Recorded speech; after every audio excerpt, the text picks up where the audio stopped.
And now we turn our attention to one of the most powerful but less told stories of resistance in African and African American history, which is the Igbo landing of 1803. Now we're going to be looking at Igbo landing with visiting diasporic heritage of Gullah Geechee ancestors of Georgia, USA, with Ifeanyi Igwebike Mbanefo. He is a veteran journalist and a digital innovator. Good morning, and thank you so much for joining us today. Good morning, my dear. Can you hear me? Good morning. I can hear you clearly. Thank you. Thank you very much.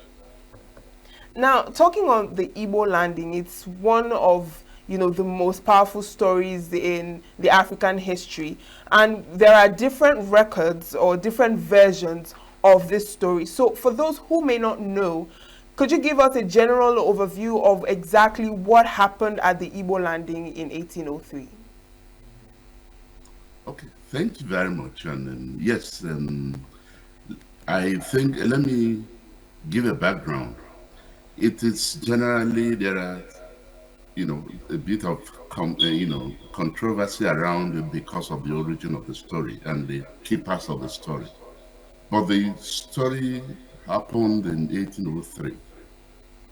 Between 1600 and 16800, that's when 400 years of slavery, cross-Atlantic slavery.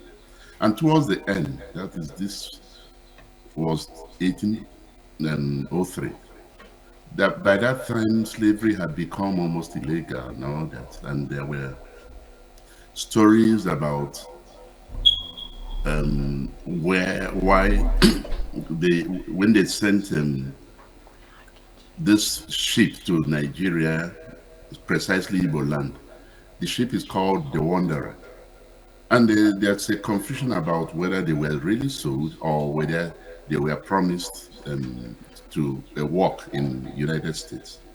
So, but what happened were there were 75 Igbo people in that ship, and they went across. Well, one story says they were seized midship in the middle of Atlantic. The other one said they were sold. So that's a bit of a confusion. But 75 arrived. Because of it's illegal, it was not documented. 75 of them arrived in Savannah, and they were transloaded from the Wanderer to a smaller vessel called the York. And two people bought them, all of them. And then the Cooper and the Spalding. These are two men, slave owners, who bought them. And as they were sailing towards to St. Simon's Island, where they have plantation, these men rose and they seized the ship, and then there was mutiny. There's also confusion whether the crew jumped, ship and drowned, or whether these men killed them. But what happened is that they ran that ship aground in a place called the Dunbar Creek, and they know that this slavery had been going on. And as 1811, the owner of that plantation where this happened, called P.S. Butler, had 638 slaves already. So these were witnesses. So when these people arrived and they came with arms to take them in, the people refused slavery and turned, rather than submit to slavery, they walked right back into the sea, singing to Omambala and the river, and saying that the river brought us here, the river will take us back. So, of course, some of them were rescued, but they drowned. And they were rescued. So, how, for 200 years, the white owners of this slaves denied that Mr. Mbanefo, if you can hear me clearly, I apologize for interrupting your thought flow. Right. But we'll go on a quick break, and when we return, we'll continue the conversation. Please do stay with us. Thank you for staying with us. We're still discussing the Igbo landing with Ifeanyi Igwebike Mbanefo. If you can hear me, Mr. Mbanefo, please do continue from what you were saying earlier. Well, I was trying to give you a brief of what really happened. And then, so 75 of them were bought from Igbo land or tricked into this business. Some records say they were promised work in the plantation. The others say they were sold. But whatever it is, 75 of them left Igbo land in 1803, and they were on a ship called the Wanderer. When the Wanderer got to the savannah, they were transloaded, moved into a smaller vessel called the York. The people who bought this cargo, human cargo, these 75 of them, are John Cooper and Thomas Spalding. And as they were moving them to St. Simon's Island, where you have cotton and rice fields where they are going to work, these people rose and refused slavery, caused mutiny on the ship. And then that's two accounts. Maybe one says the crew got frightened and jumped into the sea and drowned. The other one said they were killed, whatever it is. But these people could not really steer the ship, so they ran it aground in the marshes where they call the Dunbar Creek today. So when they got to the Dunbar Creek, they came out and they were now surrounded by armed people, because that's how slavery and all that. All of them in chains and all that. So they made a decision that rather than go walk, join the others, because they can see all black slaves there. Where they landed, it's owned by Thomas Pierce Butler.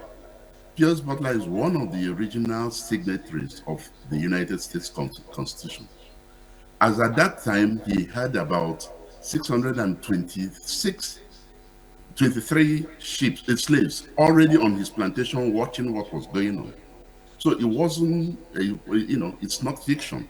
So these people refused, the Igbo people refused, turned and started singing to Omambala, the river Omambala, that the river brought us here, the river will take us home.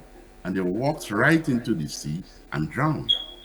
Well, so how for 200 years, that story is 223 years this year.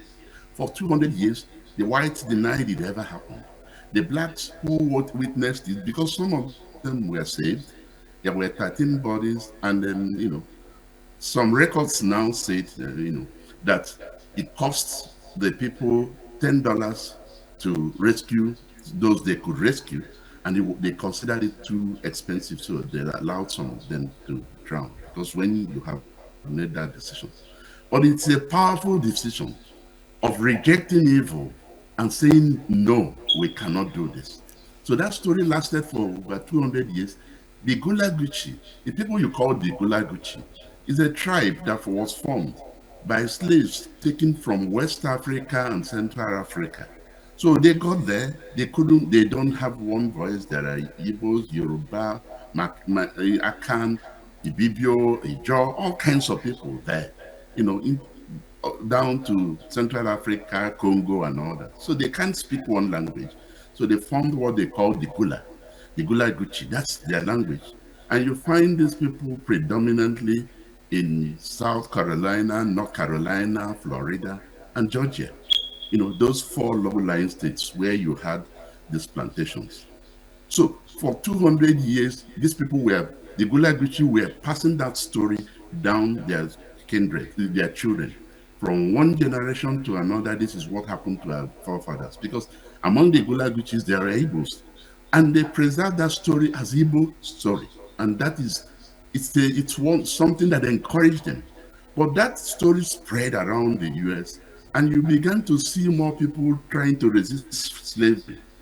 That was, precursor to civil rights. There were other things. And notice that the Igbos had this defiant spirit. It has happened in the Haiti. The Igbo man rose, Igbo groups also rose, and they were at the heart of the Haitian uprising that overthrew the French slave owners and formed the first Haitian Republic. In fact, the first president and king of Haiti was an Igbo man named Henry Christophe. He ruled from, Henry Christophe. He was there, the first person who ruled Haiti. So there's this defiant spirit, this unwillingness to accept evil. That's what the hallmark of this story is. So they were hiding it, then eventually the Georgian Historical Society. The Georgian Historical Society is 200 years this year. Went in there and found the records. What records? There was, letters and reports written to Piers Butler by his plant manager. All the records they found. His plant manager is called King Roswell King. He actually later founded a town called Roswell Town. It's still in Georgia there. All these records were there. There's also letters written to him by William Mann, who also reported to him what happened. All these accounts were there, including the stories that were told. And they investigated it by the Georgian Historical Society and found everything to be true. But the numbers were, not accurate because nobody knows for sure how many. But that thing became a myth, so that it's referenced constantly. If you go to African American Museum in Washington, D.C., it has a section. It's also memorialized by the Martin Luther King Center in Atlanta. And in stories, for instance, the Nobel laureate, Toni Morrison, wrote about it in her story, Song of Solomon, the Flying Africans. People, because they believed that the Gullah Geechee believed that these people went into the water and left and surfaced in Anambra or Igbo land. And they traveled and so that's the story. So it's authenticated, and because it was authenticated, the Georgian Historical Society went to put a marker on that spot. So the spot had fallen into private hands. So they resisted it. So they went to the public park and put up a marker. You will see the marker. So they are saying it's between 12 and 13, whatever number they chose, even if it's one. How many lions do you kill before you are called the lion killer? So there were 75 of them, not accounted for. Somewhere there are still descendants of some of the survivors there. But this is the story of a group of people, 75 of them, rejecting evil of slavery and marching right into the water and drowning. That is the highest honor of human spirit that you can find anywhere in the world. That's why it is celebrated. That is why we ought to connect back to it. Thank you. All right. I think you're very correct. That is the highest honor for a human being to do. But then we'd like to know, what is the significance of that act, choosing to die over slavery? What's the moral value and the, importance to Africans? Wow. I think it's not Africans, it is the world. It signifies unbreakable human spirit. It's the highest honor you could pay a human soul.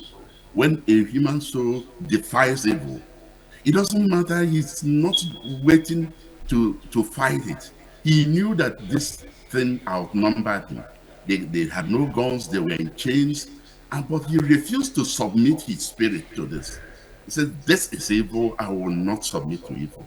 That is the highest honor you could pay a human soul anywhere in the world. That is the significance.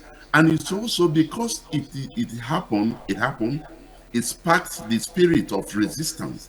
This is the precursor, this is the catalyst to civil rights movements in America. Notice that also that same defiance what brought revolution and independence in Haiti, where they overthrew the French slave owners and became an independent country. So it is it's not about convenience, it's not about anything, it is about when you say no to evil, that you will not submit. Let the evil eat you, but you will not submit to evil. That is the biggest blow you can strike against evil anywhere in the world. All right. Now, I understand that you are conducting a research on this Igbo landing. What ignited this interest in you to want to go into this, less told story about the Igbo landing, and what exactly does this research aim to achieve? What unique perspective or angle are you bringing into this conversation about the Igbo landing? Oh, I mean, I think any person who is of Igbo origin should be interested on this. But beyond that, anybody who is a human being should be interested in this story, because it is the story of good over evil. Now, what happened, I have read about it and all kinds of things. And then, so this year, I was invited to the United States. I was by the Igbo group to give them a lecture. Present a paper on artificial intelligence, which is something I'm doing, how it affects history and how you preserve history with that, and also teach history with artificial intelligence. So it was in Brunswick. And so Brunswick, it's in Georgia, and this place is in Georgia. So I took a trip there to go and see what really happened.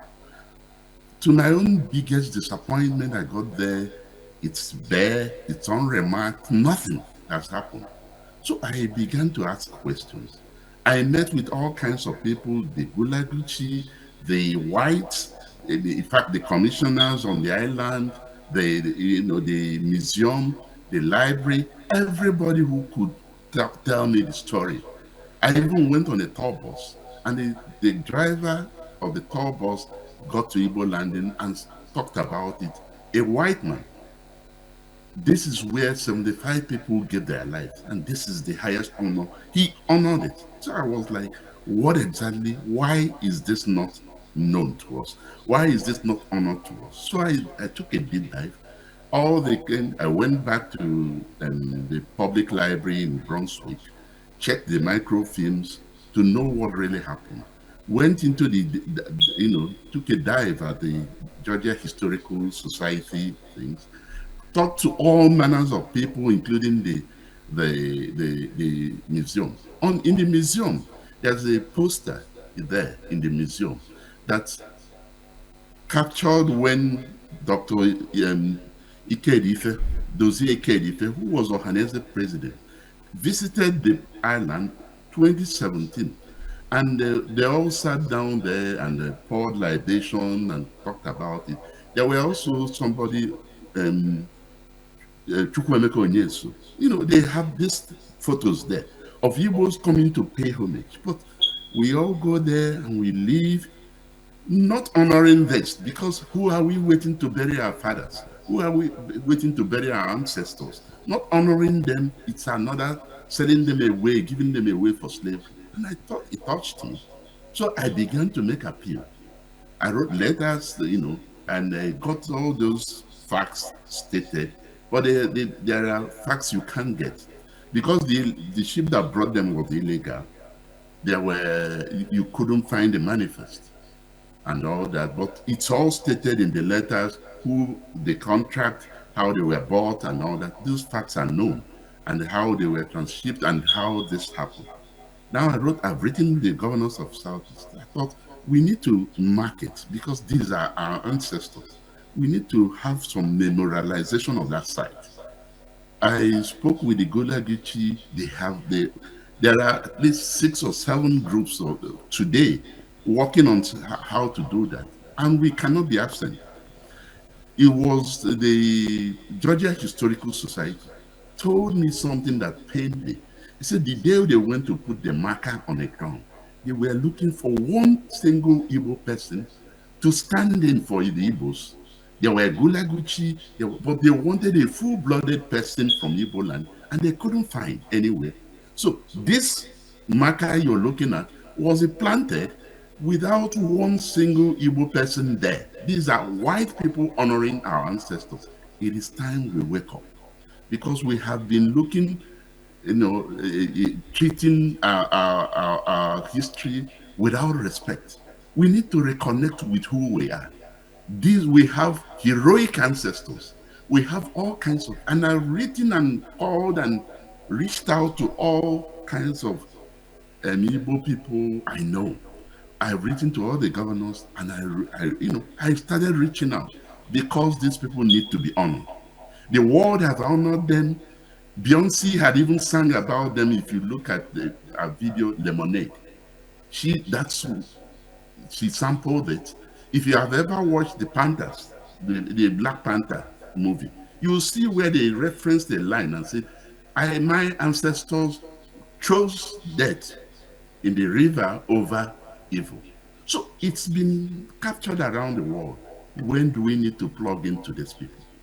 They are generous souls. They are heroic people. They are the best of us. And we need to, in Igbo land, people come together and mourn the dead and give them a befitting burial. And we are looking at, okay, fine. And we reached out to everybody. And Professor Wole Soyinka joined and said, look, whatever it takes. He had put very powerful voices. He had spoken to anywhere you need to go. And he's an honorary citizen of Georgia State. We have used him to open doors. We are having very serious conversation about memorializing this place. And what it is that the land is privately held, but it's also a bit in the market because some people are advertising to sell it. Why don't we buy it, build something in their honor, where all blacks and Igbos and anybody, a multicultural center, put a yoke, in that river, so that people can go and honor these people because they did they deserve the highest form of honor. That's what took us there. Our organization is called the Museums and Monuments. And if you get there, we have created avatars.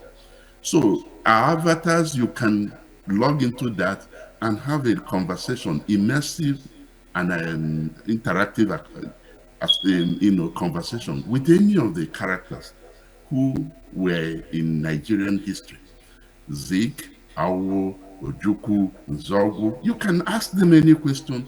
Why did you do what you did? What is your own part of history? And they will tell you. It's interactive. We wanted to make it like that because young people these days are in all kinds of devices. So you take history to where they are. Thank you. That's what the interest is. All right. Some stories would actually describe this act as an act of defiance, while some would say it's an act of suicide, but others believe that it's more like a form of freedom. But then I would like to understand, how do different communities, say African communities, African American, even academic historians, how do they interpret this symbolism? Oh, I think anybody who describes somebody who is outgunned, outnumbered in his strange land as committing suicide rather than submitting to that is acquiescing to evil. It is not a suicide. A suicide is that you willingly did something. This is an uncertain fate and you rejected it. That is an act of defiance. The campaign we are doing is called Unbreakable Spirit. We are celebrating unbreakable human spirit. It's no longer an Igbo story. It is a world story. So show me in other parts of where people were ready to put their life at stake against evil. That is the highest form of it. Suicide does not arise. Suicide is something that you decide to do and you think you are hopeless and your situation has gone bad and you could have managed it, because anybody who committed suicide could have managed something else. But what kind of life are you going to face where people can put you on the block and chop off your hands and legs, and when they don't like you, they sacrifice you? What kind of existence is that? There's a famous musician in Igbo land that sang, that is not going to be part of it, to be a living dead. That is the highest form of honor. Suicide does not arise in every culture, and that is why Black Panther was a mega buster, because it referenced this. That is why Toni Morrison will celebrate it in her novel Songs of Solomon. That's why Beyonce will sing about it. That's why it's been performed everywhere. There are people, and there are even Nigerians, people like Ramsey Noah is making a film about it, and then somebody, Zuchukwu Ojukwu, is also making a movie about it. That's nothing to be ashamed of, ever about this. This is the highest form of human resistance against evil. Now, just like you mentioned, the Gullah Geechee oral tradition preserved this memory, the memory of this event. And, most of the things that occurred at that time seem to have one or two things with the Igbo cosmology. Some people refer to this story as a myth. And, some of the things, just like you mentioned, something about the water bringing them and the water will take them home, as well as some other things that highlight, the Igbo worldview. You also mentioned that choosing death over enslavement resonates with, African philosophies and of dignity and the likes. So I would like you to tell us, how do you think that this story of the Igbo landing identifies with Igbo mythology and cosmology, and what role does it play? Oh no! I mean, it's obvious. If you take Nigerian history, let's start from Nigeria. The colonizers came, and because of the feudal nature of the north, when they got the emir, they got the north. When they got the Oba and some of that, they got many parts of the southwest. It is in Igbo land that they fought in every village because of that resistance. They don't give up. Because they saw colonialism as evil, and they fought it. And that is why the whites never loved the Igbos. And that is also one of the things that affected the Igbos while, when they were trying to do the independence. Notice that the Yorubas and the Igbos were the fiercest resistors of colonialism. And that is why South were punished and power handed over to the North. Because these are the people who rejected it. Who started all this? Saimodu, Michael Imodu, Nnamdi Azikiwe, and then Herbert Macaulay. You will see everybody who resisted it. People do not acquiesce to evil in Igbo land, and that is why it's difficult to keep them, quiet. That is why you see them fight a civil war against Nigeria. That is why you still till today the robustness of resistance in their clan, in everywhere, against whatever they think it's not right. That is why you see a Henry Christophe lead a revolution in Haiti to overthrow the white and the French and white slave owners, and from the independence. It has always been, look, this is who we are. That defiance. That's why they say you can't subjugate them to anywhere. You can't lead them. But those are the two things. One, these are their greatest strengths. And like they say, your greatest strengths are sometimes your greatest weaknesses. It depends on how you manage it. But this fits in right in there with who we are as Igbo people, everywhere in the world. This resistance, this looking evil in the face, this lack of respect for that kind of earthly authority, they do not acquiesce to those kind of things. That's who we are, and that's what makes the difference there. All right. Now, I want you to, be much more elaborate on why that particular event was, actually tagged the Flying African Legend. Because some of them cannot be accounted for; were not found, and notice that story was also what kept the Gullah going, because these have become their ancestors. They believe that some of them, as they said, we are going back to Africa, that they actually returned to Africa. And that is how the flying Africans came about. That they went into the water and returned to Africa because they couldn't be accounted for anymore. That's where the myth came from, that the Igbos can disappear. In Haiti, they have a saying that Igbos commit suicide, which means in the farm or wherever they were captured, there are things you will do and the man will outrightly rather hang themselves than submit to what you have put on the table. So it is there. So the myth came from, oh, they flew back to Omambala. The river brought us, they were singing to Omambala because every water to them was Omambala. They have never seen an ocean or anything before. So they said, oh, water brought us Omambala. And Omambala, you know, is Anambra State today is a corruption of Omambala. It came from the word Omambala River. So it is Anambra is actually a corruption of Omambala.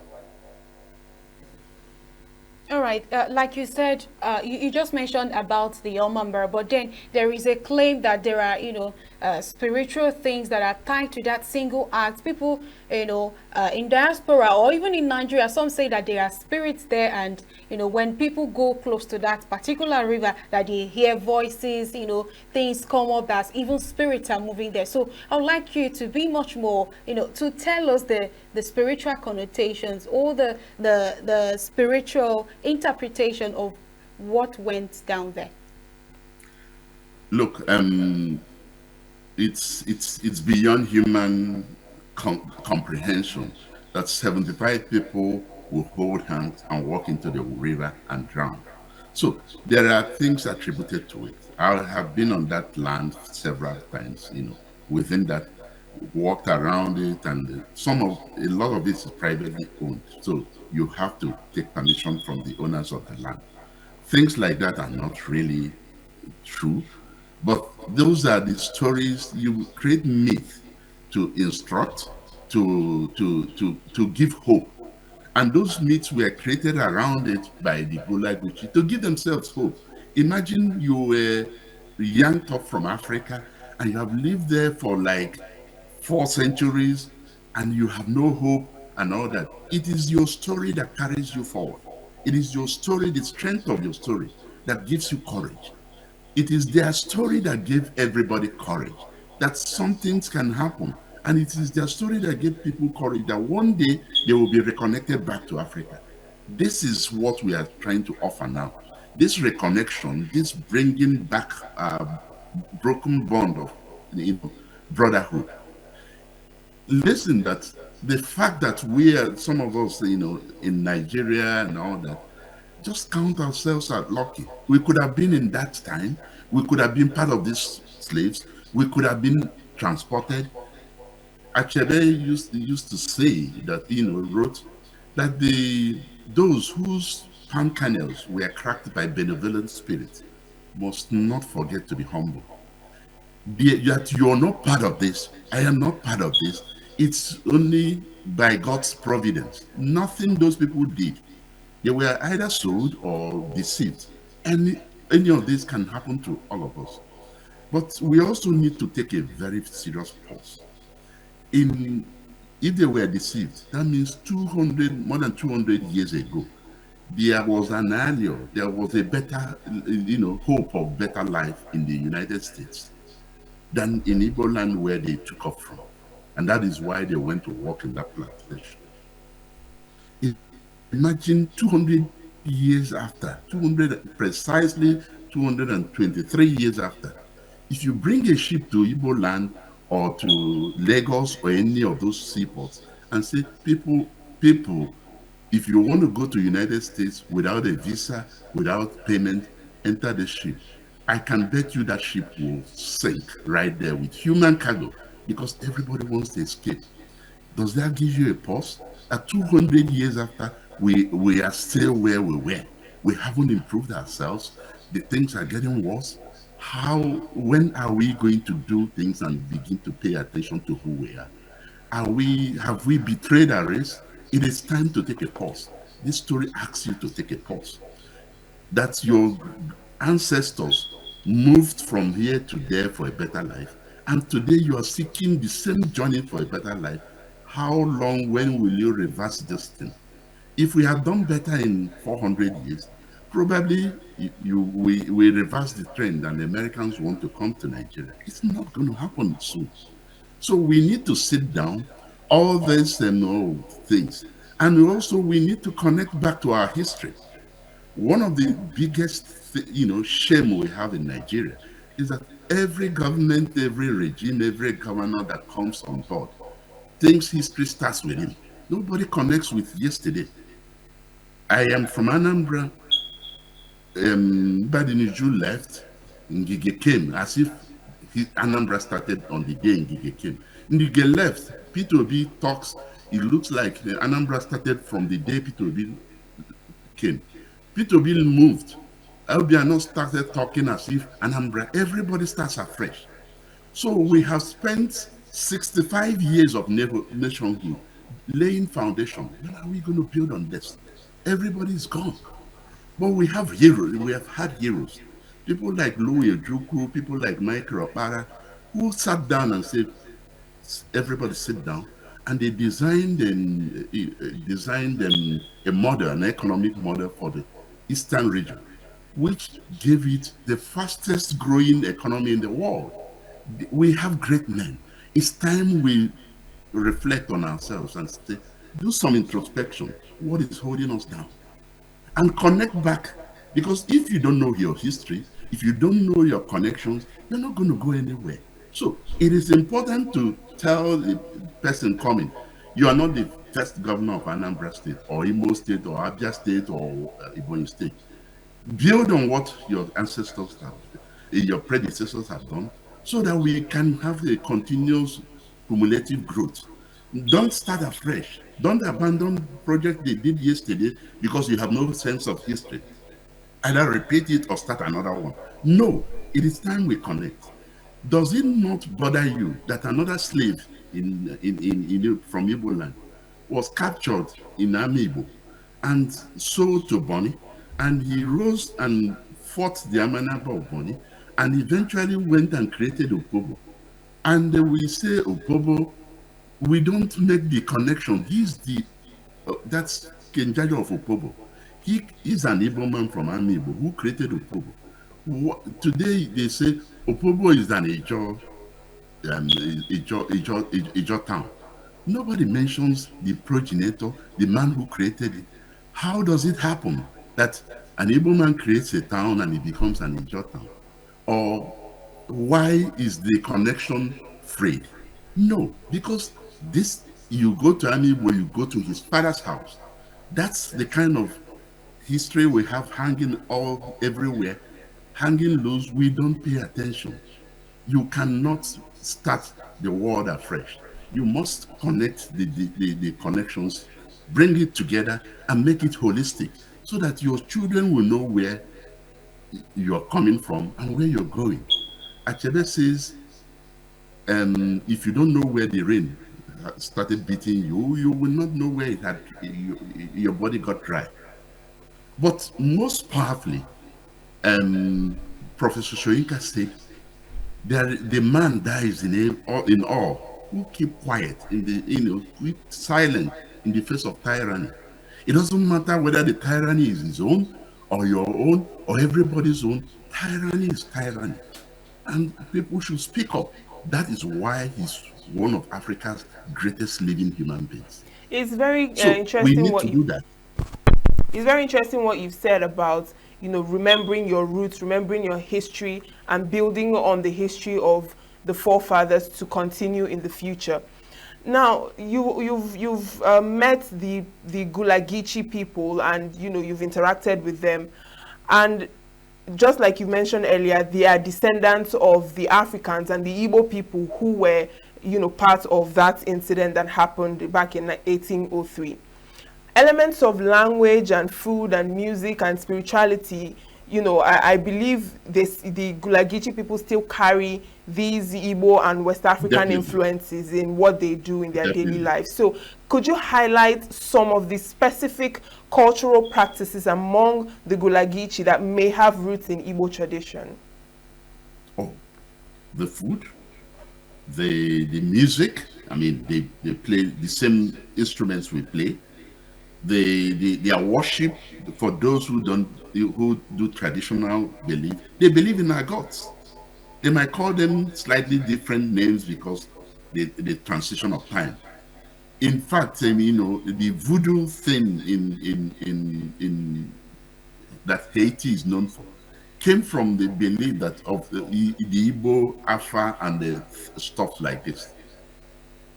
I tell you, majority of the Jamaicans are Igbo people, people of Igbo origin.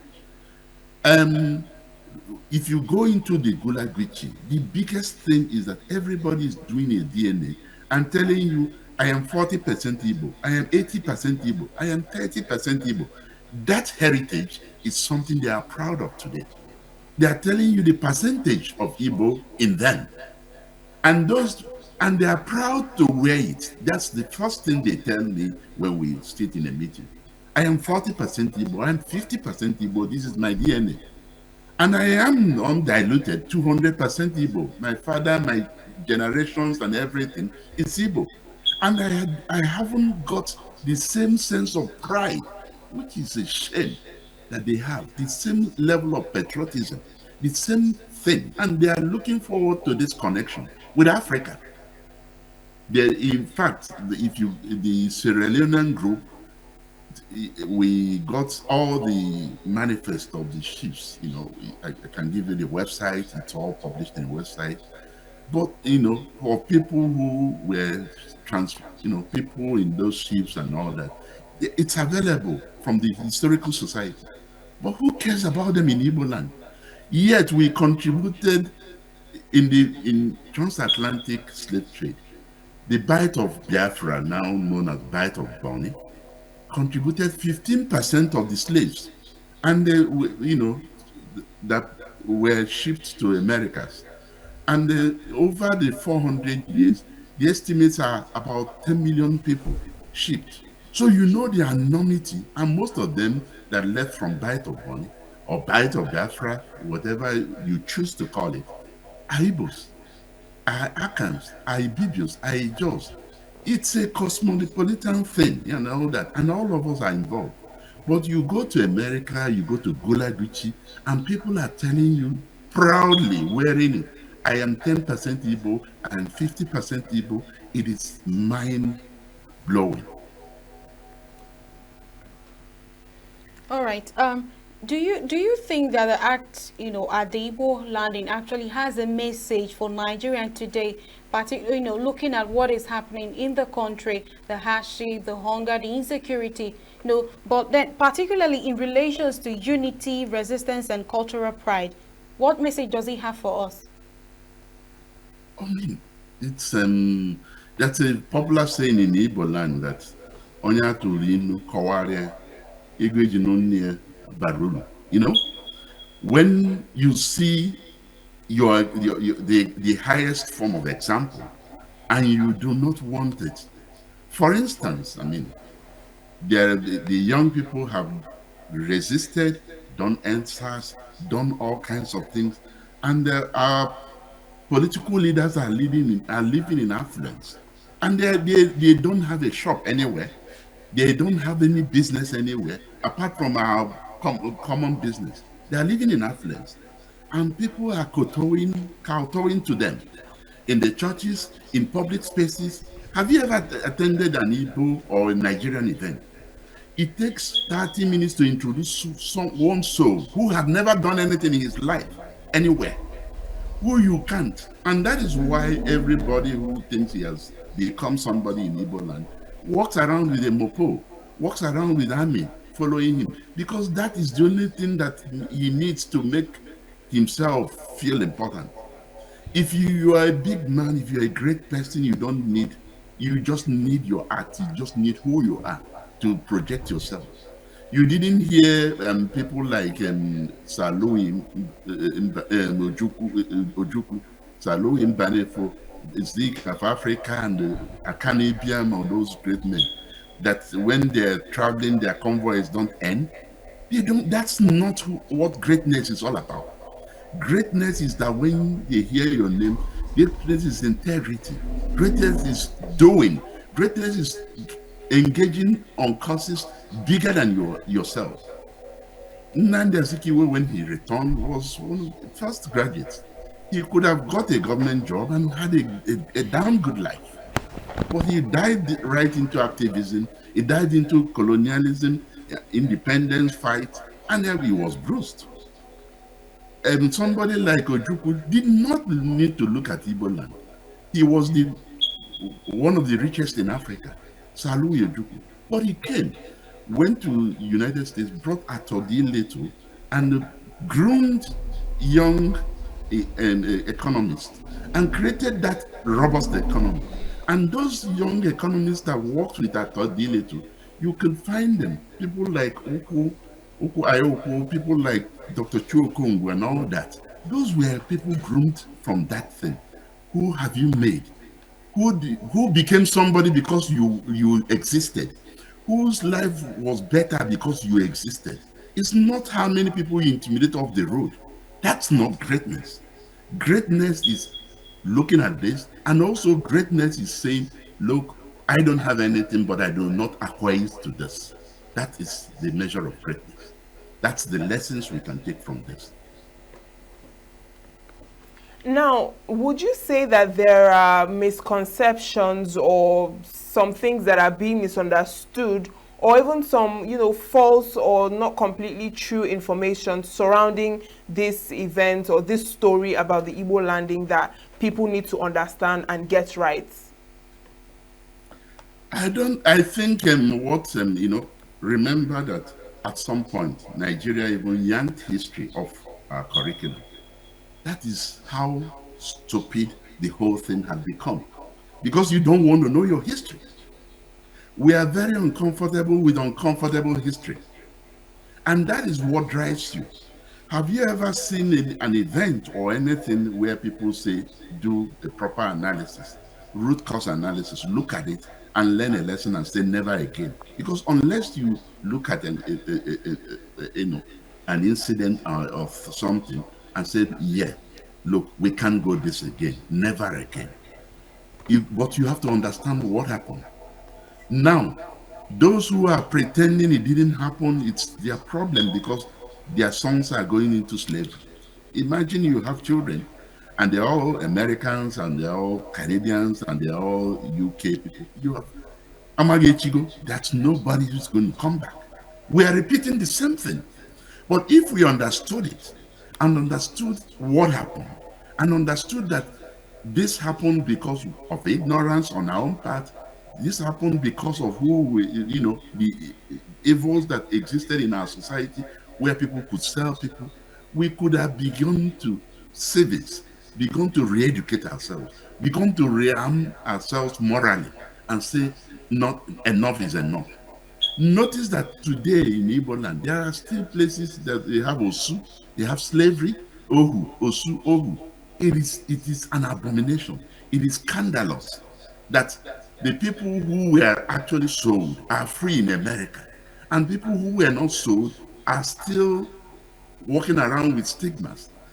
We should be ashamed of ourselves on those counts. And this is how we put the whole thing together. We have to come together, put our story together, and look at it. Asina Ijesiano Ubi, Chinata Jigi, Imanandega Banoba, Manandega Bana Eku. You know, when you harvest, you finish harvest of your yams, you now select the ones you keep in your barn, the ones that go to the kitchen. You must do an analysis, you must look at it and inspect it. What we are doing today, from here, I'm in Montreal. I connect to governorship fight, campaign in Anambra State. And I'm hot when people leave issues where we should and begin to discuss who sleeps with who or who has what certificate.